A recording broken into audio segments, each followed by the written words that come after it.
亲爱的大家，我们有没有看到好像一团乱是吗？但我们知道吗？我们经过人的手，这个手可以是手把手、祷告手，将这些很混乱的，还有上帝的智慧，会变成哇很有意义的花。这个代表着祝贺，代表着创造宇宙天地的神是这么美好，代表人有那个幸福美满的时刻哦。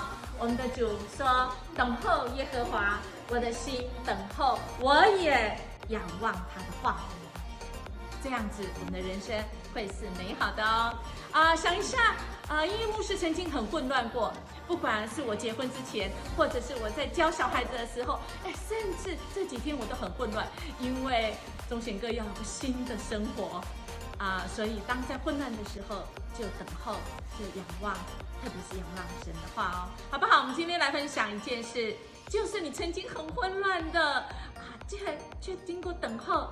还有等候仰望神的话，然后就变得很美好的分享一件感恩的事。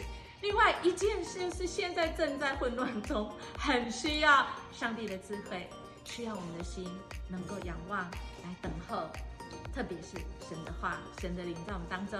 你这一天带到的是呢？手牵手，祈祷的手。